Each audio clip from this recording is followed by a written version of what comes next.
안녕하십니까. 두 번째 강의를 시작하도록 하겠습니다.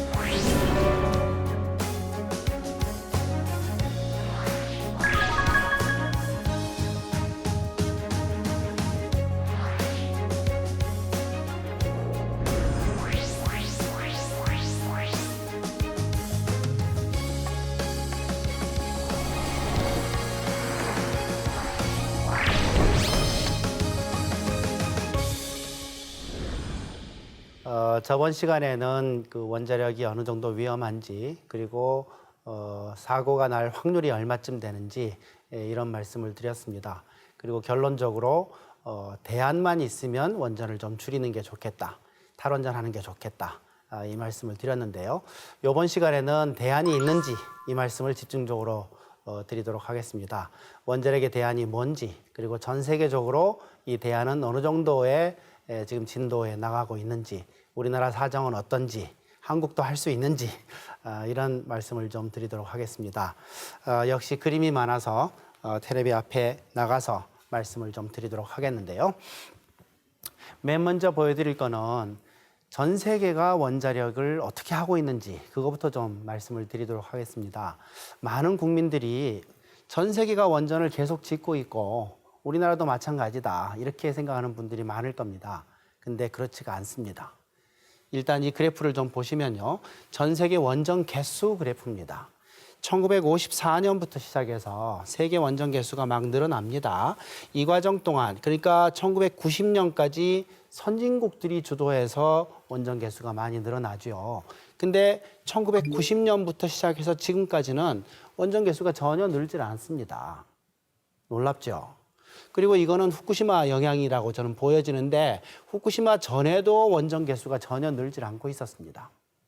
우리나라는 계속 원전이 늘었잖아요. 세계 원전 개수는 그 자리에 있었다는 거죠. 왜 그랬나 하고 봤더니 유럽이 30년 내에 걸쳐서 원전을 50개나 줄여버렸습니다. 갖고 있는 원전을 계속 줄인 거예요. 개수가 준다는 얘기는 건설하는 것보다 폐쇄하는 쪽이 훨씬 많았다, 이 뜻이죠. 유럽은 계속해서 거의 짓질 않으면서 없애기만 한 겁니다. 미국도 마찬가지입니다. 30년에 걸쳐서 한 10개 정도가 줄었는데요. 미국은 좀 독특합니다. 지난 30년 동안 원전을 아예 한 개도 안 지었습니다. 그리고 폐쇄도 않고 가만히 갖고 있었습니다. 좀 독특하죠? 이게 무슨 말씀이냐면 미국에 있는 원전 한 100여 개는 모두 30년 넘은 노후 원전이다, 이 뜻입니다. 어쨌거나 유럽과 미국은 그 사이에 원전을 거의 짓질 않고 계속 줄이기만 했다, 이렇게 보는 게 맞습니다. 즉 선진국은 원자력에서 지속적으로 손 빼고 있었어요. 그런데 세계 원전 개수는 유지되고 있었잖아요. 그게 무슨 얘기입니까? 선진국이 나가고 난 그 빈자리를 누군가 메꿨다라는 거죠. 그래서 어떤 나라들이 그 빈자리를 메꿨나 봤더니 4개의 나라가 메꾸고 있었습니다. 그게 바로 한국, 중국, 인도, 러시아입니다. 그러니까 다시 말하면 선진국에서 이 아시아에 있는 개발도상국으로 원자력 산업이 이양되고 있는 과정이다, 그렇게 봐야 됩니다. 앞으로도 이 과정은 얼마간 지속이 더 될 텐데요. 그래서 선진국은 계속 줄이고 아시아의 개도국 4개가 원전을 계속 짓고 있고, 그래서 세계 원전 개수가 유지되고 있었는데 앞으로 세계 원전 개수 어떻게 될까요? 다시 늘어날까요? 아니면 유지만 할까요? 아니면 줄어들까요? 이렇게 될 겁니다. 이거 한번 잘 보시면요. 지금 현재 2017년 전 세계 원전 개수가 450개 근처입니다. 앞으로 20년 후에 150개로 줄어듭니다. 무슨 말씀이냐면 앞으로 20년 내로 300개의 원전이 문을 닫습니다. 그래서 20년 후에 이 숫자 유지하려면 누군가 300개를 지어야 됩니다. 그게 가능할까요? 선진국이 거의 안 짓거든요. 이 4개 나라가 다 지어야 됩니다. 한국이 한 20개 정도 더 지을 계획이 있었고요. 중국이 50개, 그리고 인도가 20개, 그리고 러시아가 10개 이렇게 계획이 있었습니다. 이 4개 나라 다 합해도 100개예요. 닿는 건 300개. 우리가 중동 지방에 4개 수출하죠. 그게 중동 지방 전체입니다. 그리고 선진국을 빼면 이제 남미하고 아프리카밖에 안 남거든요. 이 2개의 대륙 다 합해서 10개 정도에 불과합니다. 계획된 대로 다 지어진다 해도 120개 정도가 전 세계에 있는 원전 개수 앞으로 지을 계획이에요. 닿는 건 300개. 그러므로 앞으로 20년 내로 150개 이상의 세계 원전 개수가 줍니다. 원자력은 사양산업이에요. 30년간 성장이 없었습니다. 사양산업이었어요. 우리만 몰랐죠. 전 세계적으로 이렇게 원자력이 사양산업이 된 이유가 뭘까? 뭐였을까요? 도대체 뭐였을까요? 자, 앞으로 이렇게 사양산업이 돼버린 원전을 선진국들은 30년에 걸쳐서 계속 줄이기만 했으면 도대체 이 선진국들은 그 사이에 전기를 어디서 만들었을까요? 아껴 쓰기만 했을까요? 아니면 화력발전소 막 늘렸을까요? 아닙니다. 여기서 만들었습니다. 이거 한번 보시겠습니다.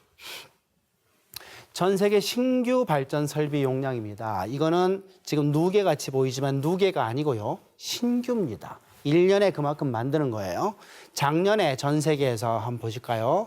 파란 거 이만큼 만들었어요. 1년 만에. 노란 거 이만큼, 빨간 거 이만큼 이렇게 만든 겁니다.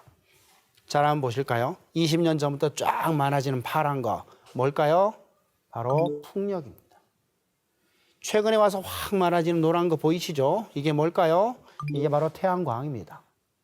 태양광 옛날에 왜 이렇게 안 했냐? 풍력 막 하고 있을 때 태양광은 왜 안 했냐? 비쌌습니다. 요즘 와서 그러면 왜 이렇게 많아지죠? 싸졌습니다. 그래서 이렇게 많아진 거예요. 작년에 최초로 태양광이 풍력을 앞질렀습니다. 그림에 보시다시피 전 세계가 지금 태양광 풍력에 엄청나게 지금 투자하고 있는 모습을 볼 수 있죠. 그런데 이 빨간 건 뭡니까? 20년 전이나 10년 전이나 지금이나 그 모양 그 꼴 아닙니까? 거의 투자되지 않고 있는 이게 바로 원자력입니다. 이게 세계 통계입니다. 전 세계가 지금 풍력 태양광에 엄청나게 투자를 해요. 원자력엔 거의 투자하지 않고 있습니다. 이게 세계 통계예요. 근데 이 사실을 알고 있는 국민들이 잘 없습니다. 저는 정말로 이 그래프 우리 고등학교 교과서에 좀 올라갔으면 좋겠어요.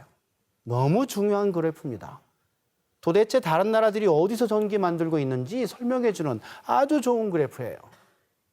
이걸 국민들이 대부분 몰라요.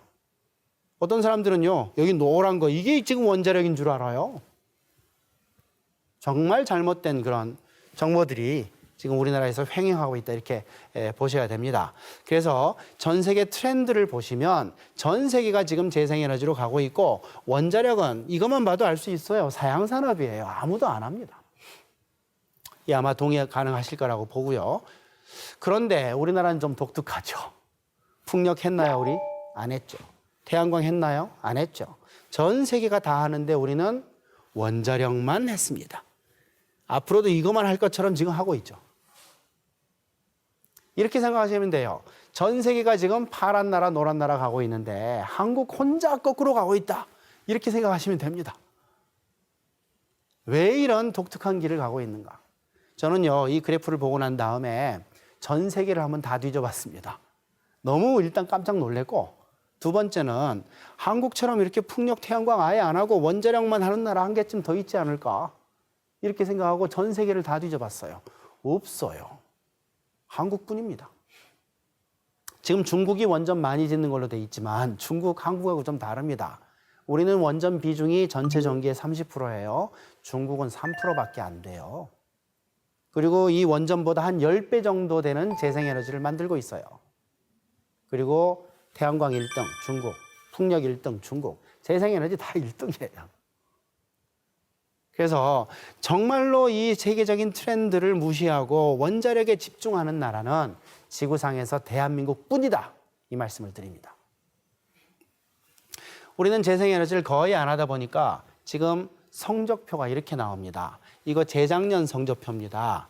이걸 보시면요. 이게 전기 생산 중에서 재생에너지가 몇 프로냐 이런 그래프인데요. 세계 평균이 23%입니다. 이게 재작년이고요. 지금은 25% 됐어요. 1년에 1%씩 증가해요. 굉장히 중요한 데이터입니다. 이게 뭘 의미하냐면 전 지구에서 만드는 전기 전체 중에 25%가 재생에너지라는 뜻이에요. 그리고 이게 1%씩 매년 증가하고 있다는 거죠. 이 추세만 유지해도 25년 후에 50%가 된다는 뜻이에요. 잘 한번 보세요. 근데 원자력은 몇 프로예요? 11%라고 돼 있죠. 2년 전입니다. 지금은 2년 후, 지금은 10% 됐어요. 원자력은 조금씩 줍니다. 20년쯤 전에 이게 17%까지 높았었는데 조금씩 줄고 있어요. 그래서 지금 10% 됐습니다. 앞으로 더 줄까? 더 줄죠. 조금씩 줍니다.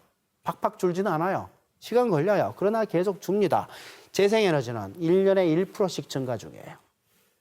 굉장히 중요한 팩트예요. 이 숫자는 아예 외우시기 바랍니다. 그리고 다른 나라들도 보시면 대개 10% 정도는 됩니다. 아무리 적어도. 여기 70%, 60% 이런 나라들이 있고요. 이미 100% 간 나라들도 2개나 됩니다. 노르웨이, 그다음에 아이슬란드가 지금 현재 100%인데 이런 나라들은 아주 유리한 조건에 있던 나라들입니다. 지열이 많거나 수력이 많거나. 그래서 지금 유리한데 그런 유리한 점이 없는 나라들도 대개 10% 정도는 됩니다. 이 나라들도 올해는 10%가 넘었을 겁니다. 근데 1%짜리가 여기 있어요. 이게 바로 대한민국입니다. 세계 꼴찌. 세계 꼴찌. 그냥 꼴찌. 그냥 혼자 독도 꼴찌. 너무나 당연하죠. 우린 풍력 태양광 안 했잖아요. 지열도 없잖아요. 수력도 별로 없거든요. 당연히 꼴찌죠. 전 세계가 지금 재생에너지를 하고 있는데 세계 평균이 이미 25%인데 우리만 안 하고 있는 겁니다. 그러면서 안 된다 소리만 하고 있죠. 여러분 익숙하실 겁니다. 태양광 풍력 비싸다 들어보셨죠? 효율 낮다 들어보셨죠? 땅이 좁아서 태양광 올릴 자리 없다 들어보셨죠? 풍력 발전하려면 소음 때문에 사람이 살 수가 없다 들어보셨을 겁니다. 태양광 판넬에서 전자기파가 나와서 몸에 해롭다 이런 얘기도 들어보셨을 거고 태양광 판넬 근처에 온도가 올라가기 때문에 농사가 다 망친다 이런 얘기도 아마 들어보셨을 거예요. 부정적인 얘기, 안 된다는 얘기만 잔뜩 듣고 있는 게 대한민국 국민들이에요. 근데 그 말이 다 사실일까요? 그 말이 다 사실인데 전 세계가 이렇게 하고 있을까요? 1년에 1%씩 엄청나게 증가하고 있을까요? 뭔가 문제가 있는 거죠. 우리가 듣고 있는 얘기 중에 뭔가 문제가 있는 겁니다. 재생에너지의 특징을 제가 좀 정리를 합니다. 대부분 우리 국민들이 부정적인 얘기만 듣고 있지만 사실은 재생에너지는 이런 6가지 특징이 있습니다. 이거 우리 국민들에게 꼭 좀 제가 말씀드리고 싶어요. 태양광 풍력, 첫 번째, 안전합니다. 대형 사고가 안 일어나요. 태양광 풍력 재생에너지에서 가장 큰 사고가 뭘까요? 풍력 발전기 프로펠러가 떨어지는 겁니다. 거기서 죽으려면 바로 그 순간에 그 밑에 있어야 돼요. 대형 사고 날 수가 없어요. 안전합니다. 두 번째, 청정합니다. CO2, 이산화탄소 안 나와요. 아예. 방사능 안 나와요. 미세먼지 안 나와요. 제로. 아무것도 안 나와요. 청정합니다. 오염물질이 제로. 더 이상 좋을 게 없어요. 궁극의 에너지다. 깨끗한 에너지다. 이 말씀이고요. 세 번째, 무한대입니다. 고갈되지 않아요. 무지막지한 에너지가 하늘에서 그냥 떨어집니다. 옆에서 바람으로 불고 있고. 통계를 보면요. 우리나라에서 지금 전체 쓰고 있는 전기가 60기가와트 정도 되는데 이 전체 전기를 태양광 판넬만 갖고 다 만들려면 국토의 몇 프로를 태양광으로 덮어야 되냐? 이걸 전문가랑 같이 계산해 본 적이 있습니다. 국토의 6%더라고요. 우리 국토의 6%를 태양광으로 덮으면 우리가 쓰고 있는 전기 전체가 다 나와요. 물론 낮에만 나오죠. 그러나 발생량, 전기 생산량만 가지고 단순 비교하면 그렇다는 겁니다. 근데 이게 우리 땅만 가지고 보면 그렇고 우리가 또 바다 면적도 갖고 있거든요. 그래서 우리 영해까지 계산해 보니까 우리가 갖고 있는 전체 면적의 1%만 쓰면 우리가 쓰고 있는 전기를 다 만들어요. 태양광 판넬 한 가지만 갖고도. 무한대예요. 그리고 고갈되지 않아요. 얼마 동안 햇빛이 쏟아질까요? 10,000년, 20,000년, 100,000년, 100만 년 동안 쏟아져요. 이건 영원합니다. 거기다가 바람까지 불어요. 네 번째 특징이 뭘까요? 공짜입니다. 연료비가 안 들어요. 전기 만들려면 어떻게 해야 됩니까? 석탄, 석유, 우라늄 이런 연료를 가지고 불질러서 물 끓여야 돼요. 그래서 증기 터빈 돌려야 됩니다. 당연히 연료비가 들죠. 석탄 공짜예요? 석유 공짜예요? 우라늄 공짜 아니에요. 다 돈 주고 사야 돼요. 그런데 햇빛, 바람 공짜예요. 영원히 공짜예요. 공짜니까 세금도 안 붙여요.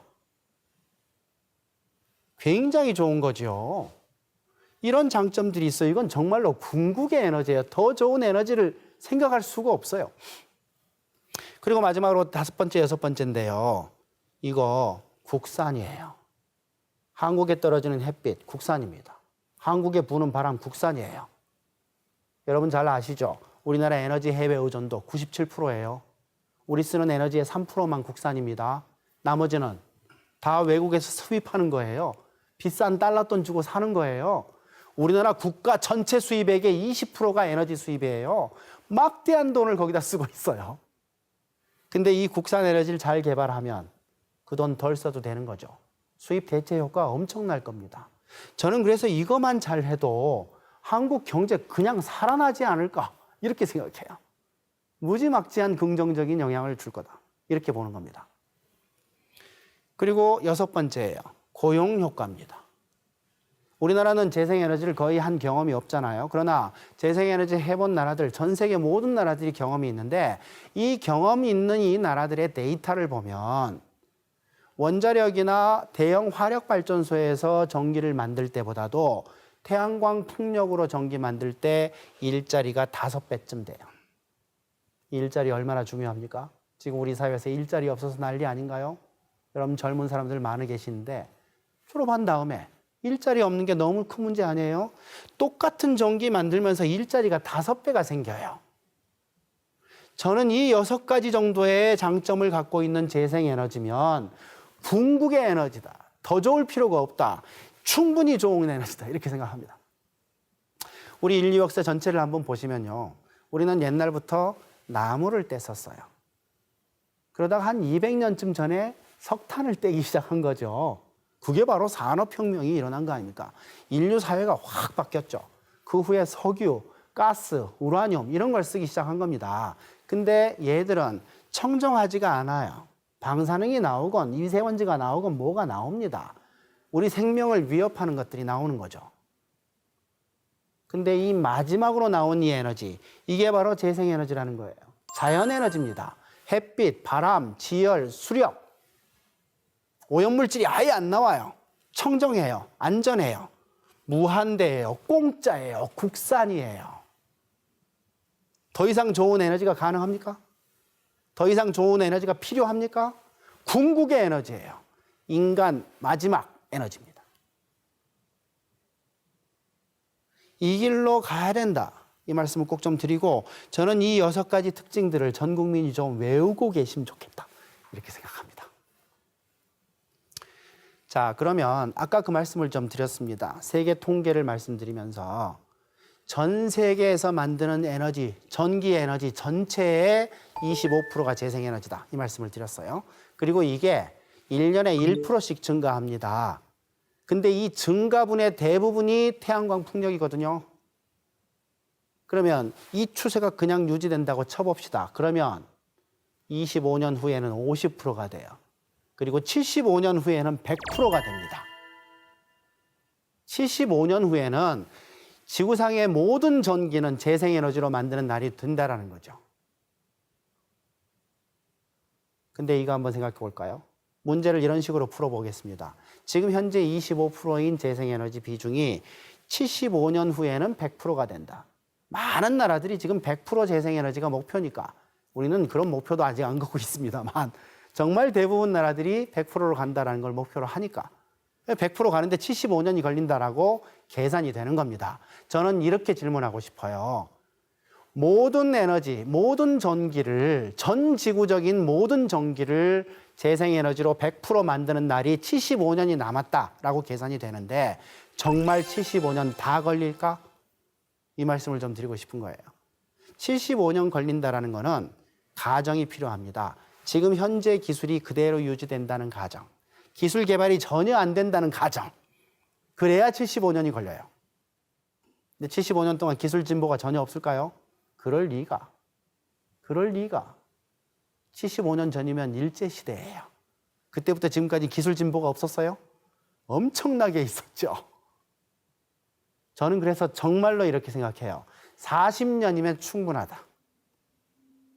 아마 40년 후에는 전 지구에서 모든 전기를 재생에너지로 만들 거다. 이렇게 생각합니다. 실제로 그런 경험이 우리 인류에게 있죠. 수십 년 전에 여러분 기억하시겠지만 휴먼 지놈 프로젝트라는 걸 했었습니다. 우리 인간의 유전자를 처음부터 끝까지 다 읽어내겠다라고 덤빈 거예요. 인간 유전자를 전부 분석하겠다라고 덤빈 거예요. 엄청난 양이었습니다. 그 당시에 기술 수준이 어땠냐? 하루에 150개 내지 200개 정도를 읽을 수 있었어요. 근데 읽어야 될 전부 전 양이 수십억 개였어요. 그래서 그걸로 계산해 보니까 60년 걸린다. 이렇게 계산이 됐었어요.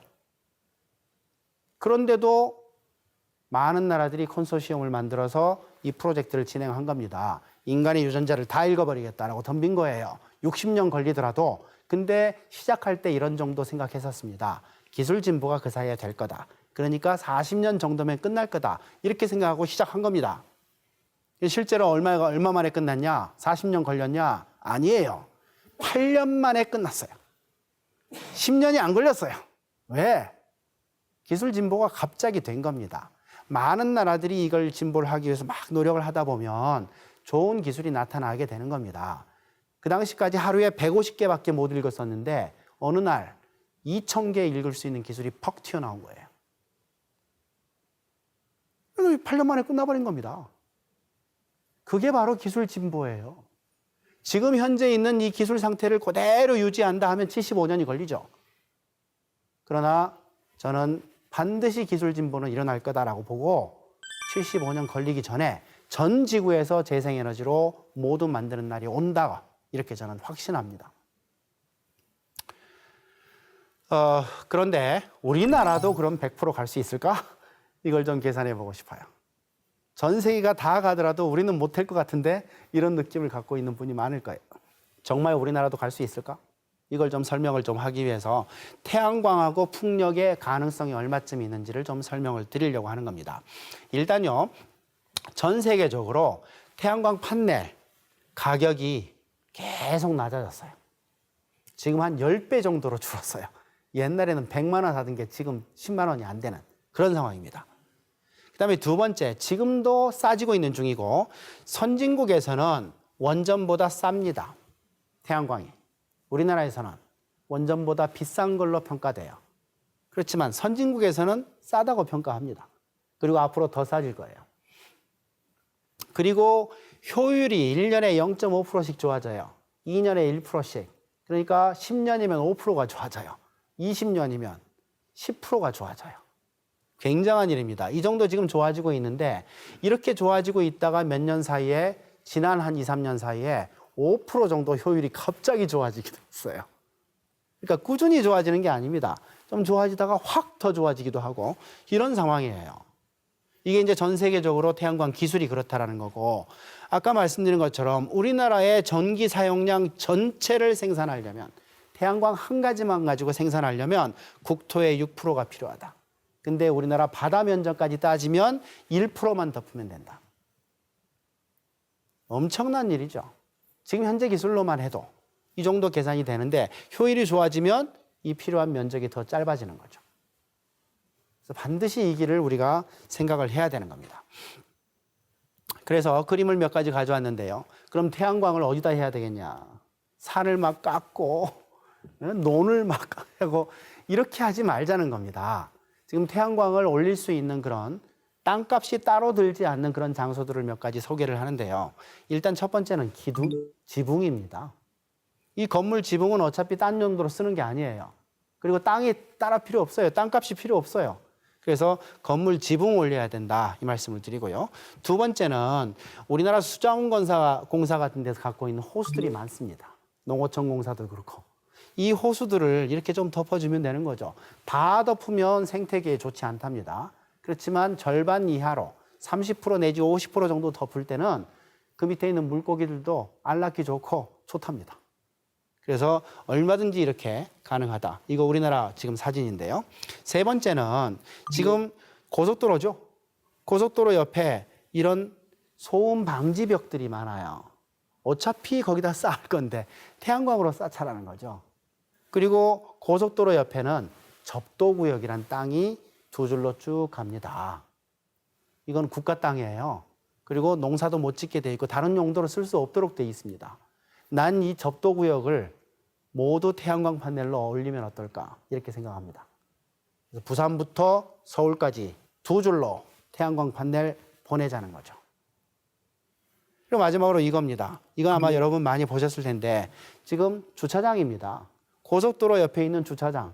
거기에 지금 태양광 판넬을 이렇게 해놓은 거예요. 많이 보셨죠?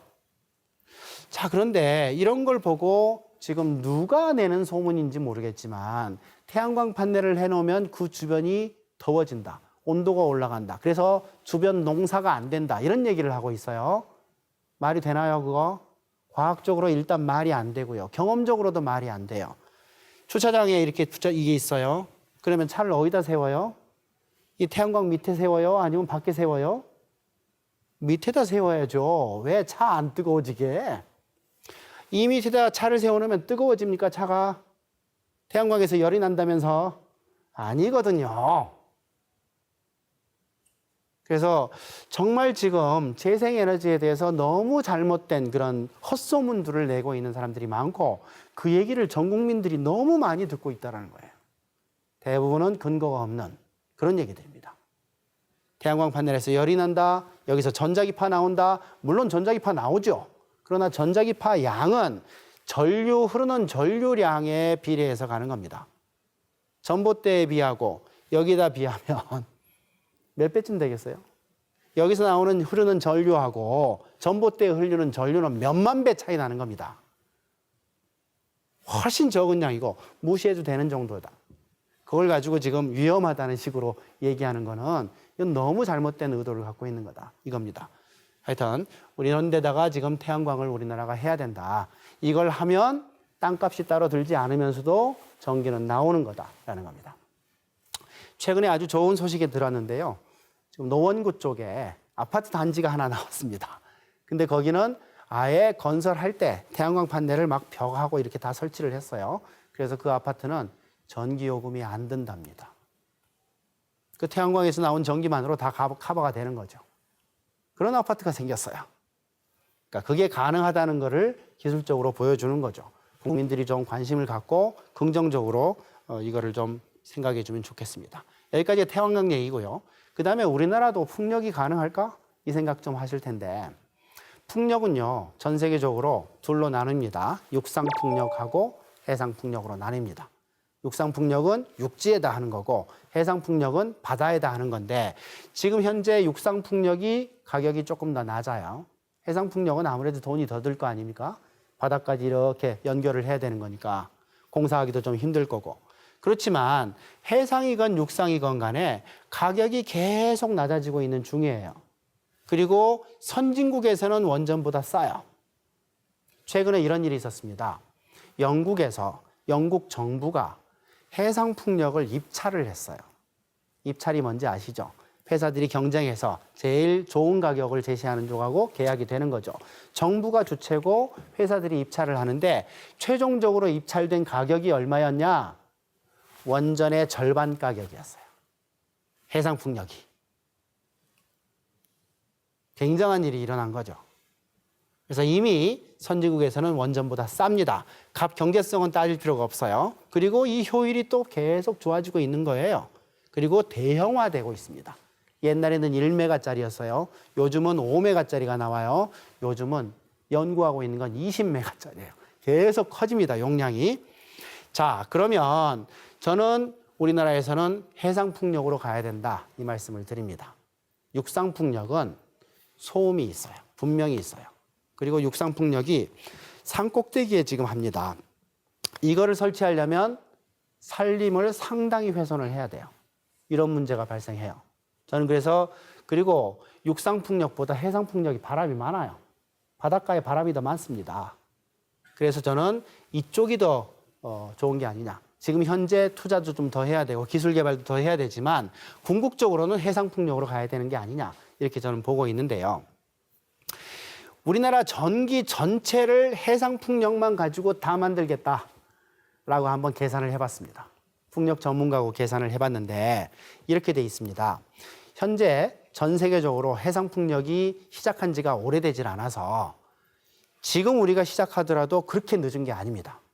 일단 그 상황이고, 그래서 다른 나라들이 지금 꽂고 있는 해상풍력 발전기를 보면 대형 풍력이 5메가짜리입니다. 5메가. 1메가와트는 100만 와트죠.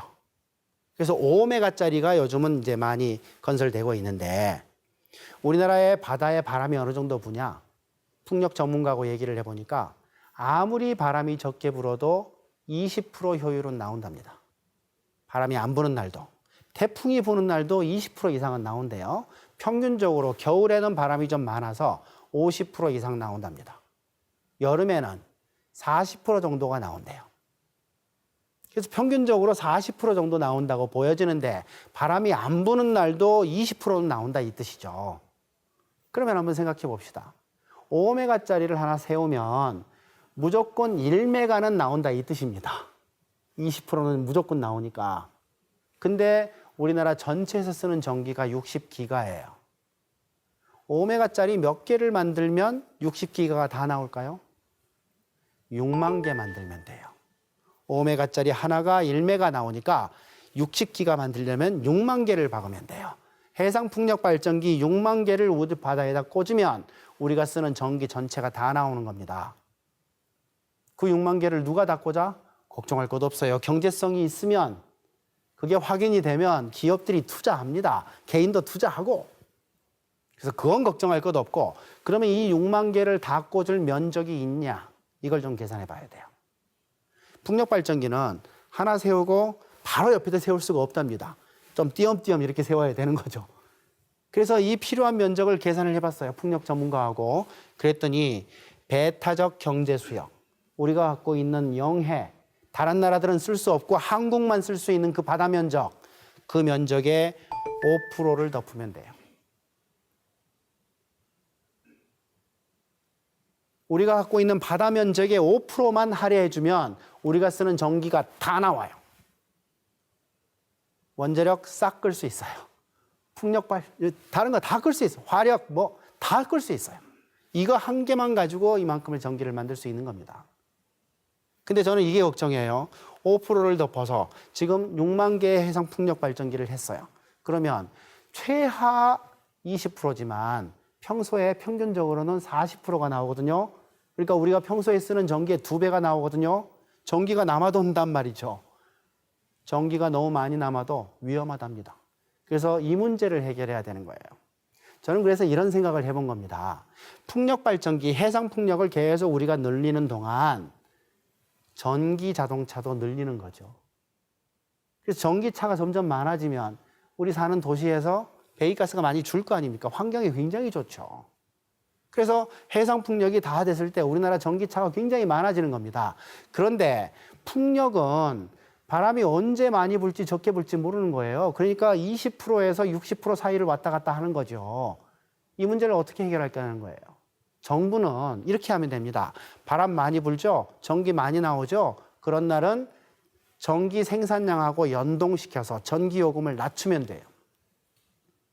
그래서 바람이 많이 부는다는 전기가 많이 나오고 전기요금이 싸지는 겁니다. 바람이 안 부는 날, 정말 20%밖에 안 될 날, 이때는 전기요금이 비싸지는 거죠. 그래서 연동시켜서 전기요금을 정하면 돼요. 이건 기술 개발이 필요 없어요. 지금 현재 기술로도 충분해요. 근데 이 전기요금을 스마트폰으로 바로 중계를 해주는 거죠. 전 국민은 스마트폰으로 오늘 전기요금이 어떤지 아는 겁니다. 그러면 언제 이거를 충전시켜요? 바람 많이 부는 날, 전기가 막 남아도는 날, 이런 날은 스마트폰 보고 오늘 충전해야지 하고 충전하는 겁니다. 충전하려고 봤더니 오늘 바람이 적게 불어, 전기요금이 비싸? 그럼 내일 해야지, 이러면 되는 거죠. 그래서 전 국민이 차를 가지고 전기차를 이걸 할 때 4차 산업혁명 이런 거창한 얘기할 거 없어요. 지금 있는 기술로도 충분히 가능한 겁니다.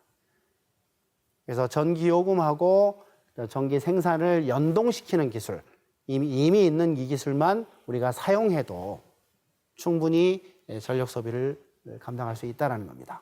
상상 한번 해보세요. 지금 현재 우리나라에 불고 있는 미세먼지의 30% 정도가 화력발전소일 거라고 지금 짐작되거든요. 거기다 원전 사고 위험이 있거든요. 이것들이 완전히 사라지는 거죠. 우리 바다 면적의 5%만 할애해주면 모든 전기가 다 나오는 거예요. 그리고 이 전기요금이 싸질까요? 비싸질까요? 싸지죠. 지금 현재보다 더 싸지죠. 연료비가 빵원이잖아요. 기술 개발돼서 경제성만 갖춰지면 그 다음에도 계속 더 싸질 게 뻔하거든요. 재생에너지로 바뀌면 장기적으로 전기요금 싸집니다. 그래서 오염물질이 아예 안 나오는 그 6가지 재생 가능 에너지의 특징 떠오르시죠? 꼭 좀 생각을 하시고 우리가 지금 해상풍력 혹은 태양광 이 2가지 중에 한 가지만 집중해도 우리가 쓰는 모든 전기를 다 만들 수 있다. 이거를 제가 말씀을 드린 겁니다. 근데 꼭 그럴 필요는 없죠. 2가지 섞어 써도 되는 거죠. 육상풍력 해도 되는 거고 수력점 해도 되는 거고 그런 여러 가지 것들을 같이 조합을 해서 하면 훨씬 더 효율적으로 전기를 관리할 수 있다. 생산할 수 있다. 이 말씀을 드립니다. 그래서 전 세계가 탈원전으로 갑니다. 에너지 전환으로 갑니다. 그리고 갈 겁니다. 그리고 한국도 가능해요. 구체적으로 그 가능한 방법을 설명을 좀 드린 겁니다. 해상풍력 발전기 모양을 좀 볼까요? 바다에 이렇게 있는 거죠. 이렇게 있는 거죠. 이렇게 있는 거죠. 이 중에는 우리나라 것도 있고 외국 것도 좀 있습니다만 어때요 이거? 못생겼어요? 보기 싫은가요? 재생에너지 보기 싫다는 소문이 많아요. 풍력발전기 보기 싫다는 얘기들이 많아요. 그거 저 허황된 얘기라고 생각해요. 안 이쁩니까? 멋있지 않아요? 그리고 이 그림 좀 봐주십시오. 이게 지금 이른바 부유식입니다. 우리나라에요. 남해안하고 서해안 쪽에는 바다가 얕아요. 그래서 바다 밑바닥에다가 바로 건설을 할 수가 있습니다. 근데 동해바다는 바다가 깊어요. 그래서 그 방식으로는 어렵다는 거죠. 그래서 이 부유식을 해야 된다라는 게 전문가의 이야기였습니다. 이건 뭐냐면요. 여기다가 바다 밑에다가 줄로 연결을 해요. 3군데를 단단하게 고정을 시켜요. 그리고 이 부유체를 띄워 놓는 겁니다. 바다에다가. 그리고 거기다가 풍력발전기를 세우는 거예요. 근데 이 부유체 만드는 기술이 대한민국이 지금 현재 1등이에요. 우리나라가 이쪽 기술로도 충분히 갈 수 있는 여력이 있는 겁니다. 이 부유식 풍력발전기는 용량이 커요.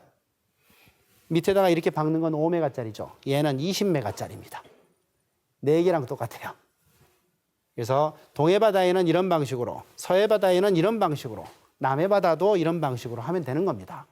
얼마든지 가능하고 정부가 다행히 이제 시작을 했기 때문에 국민들이 좀 지지하고 뭐 이렇게 예를 들어서 모금을 하면 같이 좀 투자해주고 국민들도 그래서 국민들이 좀 참여할 수 있는 대기업들만 하는 게 아니고 그런 방식으로 좀 가야 되지 않냐 이렇게 생각합니다. 자, 그러면 이제 제 강의 결론으로 가겠습니다. 첫 번째, 탈원전하고 에너지 전환은 세계적 추세입니다. 아까 그 그래프 보이실 겁니다. 원자력은 점점 줄고 있고 재생에너지는 엄청난 속도로 증가 중입니다. 두 번째, 원자력의 대안은 재생 가능 에너지입니다. 이것들로 지금 대안이 되고 있어요. 이게 뭐 석탄이나 가스나 이걸 늘리자는 얘기가 아니에요. 재생에너지로 바꾸자는 겁니다. 세 번째, 재생에너지는 궁극의 에너지예요. 더 좋을 필요가 없어요. 공짜예요. 오염물질이 아예 안 나와요. 국산이에요. 무한대의 에너지예요. 충분한 에너지예요. 더 좋은 게 없어요. 인류 마지막 에너지다. 이렇게 저는 보고요. 이 재생에너지는 지금 현재 전 세계 전기 생산의 25%입니다. 그리고 매년 1%씩 상승하고 있어요. 25년 후에 50%가 돼요. 그리고 75년 후에는 100%가 돼요. 근데 이 100% 달성하는데 75년이 안 걸릴 거다라는 게 제 생각입니다. 왜냐하면 기술 개발이 될 거니까. 그래서 저는 40년 정도 생각합니다. 40년 정도 후에는 전 지구에서 만드는 모든 전기를 재생에너지로 만드는 날이 올 거다. 그렇게 보고 있습니다. 자, 여기까지 말씀을 드리도록 하겠습니다. 두 번에 걸쳐서 강의를 드렸는데요. 원자력 위험하고 대안이 필요하다. 이 말씀을 드렸고, 오늘은 대안이 뭐다. 그게 어떻게 가능하다. 이 말씀을 드렸습니다. 자, 일단 이 강의 들으시고 혹시 질문 있으시면 조금 받도록 하겠습니다. 교수님 강의 관심 있게 잘 들었습니다. 탈핵을 완성하기 위해서는 대체 에너지가 중요하다고 봅니다. 특히 우리나라는 국토가 좁고 인구 밀도가 높아 대체 에너지에 대한 부정적인 시각이 있는데요. 실제로 풍력이나 태양광으로 원전을 대체할 수 있는지 궁금합니다. 예, 정말 핵심적인 질문이신데 가능합니다. 풍력, 태양광 굉장히 우리 국민들 부정적으로 인식하고 계시고 부정적인 소문이 너무 여러 가지가 아주 폭넓게 지금 나 있는데요. 대부분은 사실이 아닙니다. 그리고 전 세계가 하고 있는데 우리만 못할 이유가 없어요. 우리가 땅이 좁아서 안 되냐? 햇빛이 부족하냐? 바람이 안 부냐? 아닙니다. 다 불고 있어요. 햇빛도 많고. 독일이 몇 년 전까지 전 세계 태양광 1등이었습니다. 근데 독일 가보셨죠? 맨날 비 와요. 태양광 없어요, 그 나라. 햇빛이 뜨면 사람들이 우통 벗고 일광욕해요. 한국은 매일 해가 떠요. 그리고 다 선블록 바르고 다녀요. 햇빛이 하도 많아서. 아주 우리에게 유리한 조건이다. 태양광 하기 아주 좋은 조건이다. 저는 그렇게 생각합니다. 바람도 마찬가지입니다. 증산도 도전에 보면 천지의 변산처럼 커다란 불덩이가 있으니 그 불덩이가 나타나 구르면 너희들이 어떻게 살겠느냐 하시면서 인류 문명의 앞길을 부정적으로 작용할 수 있는 모든 것을 함축적으로 불덩이로 표현하시면서 불을 묻는다는 화두의 말씀을 하셨는데요. 교수님께서 탈원전, 탈핵을 주장하시는 가장 중요한 이유를 다시 한번 정리해 주셨으면 합니다. 예, 아주 흥미로운 질문입니다. 제 강의 전체 내용은 이렇습니다. 지금 화력과 원자력을 줄여야 된다. 그 이유는 위험하기 때문이다. 이렇게 말씀을 드렸는데 화력과 원자력의 원리가 뭐였습니까? 불 질러서, 물 끓여서 전기 터빈 돌리는 거거든요. 이 불의 에너지를 쓰는 겁니다. 그래서 이 불덩이가 구른다는 표현이 정말 저로서는 아주 흥미로운 그런 제목인데 결국 화력과 원자력의 위험성을 얘기하고 있는 게 아닌가. 제가 하고 있는 그 강의 내용하고 너무 일치하는 게 아닌가 이렇게 생각합니다. 그래서 이런 위험한 불을 이용해서 물을 끓여서 그 열 에너지를 가지고 전기를 만드는 이 방식은 점점 줄여가야 된다. 위험하다. 그리고 그 대신에 안전하고도 깨끗한 그리고 공짜인 이 재생에너지로 가야 된다. 이게 제 강의의 핵심이었습니다. 자, 굉장히 흥미로운 두 개의 질문을 받아봤습니다. 이것으로서 두 가지 이야기, 원자력은 위험하다, 그리고 대안이 있다. 전 세계가 그 대안을 찾고 있다. 한국도 그 길 갈 수 있다. 이렇게 요약할 수 있는 저의 탈원전 강의를 모두 마치도록 하겠습니다. 잘 들어주셔서 감사드립니다.